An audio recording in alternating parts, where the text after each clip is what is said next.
there's a lot of work that happens weeks and weeks before the canal actually opens. So one of the things that we have learned over the last couple of seasons is we've partnered with a couple of profs and researchers at Carleton University, and they're giving us very technical advice on how to improve ice buildup early up in the season. So this year, for example, we flooded very early, and that really helped with the ice buildup.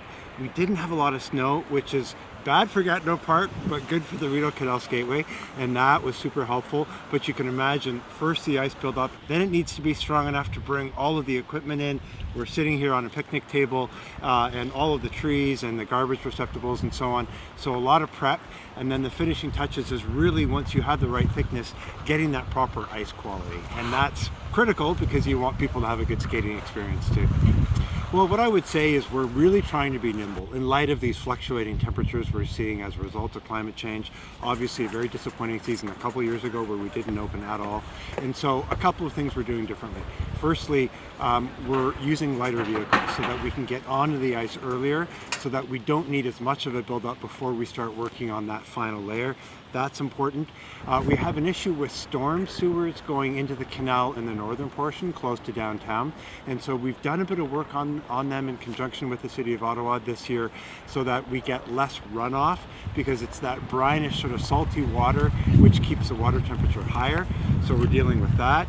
And as I say, thinking about ways of forming the ice quicker, earlier in the season, just looking at all sorts of new and agile ways to make sure that we can keep the canal open as long as possible. Maybe I'll mention one other thing, which is the other thing that we're going to experiment with this year is if we have a situation where the thickness is safe enough for people to be on, but the ice quality isn't great, we are introducing more of a walking track, and there may be circumstances, we'll have to see, where we say, please don't skate on the surface, we're working on it, but you can come walk along the skating track, along the walking track next to it. And what that does is that keeps the canal active, it keeps it busy. People can still have an experience here.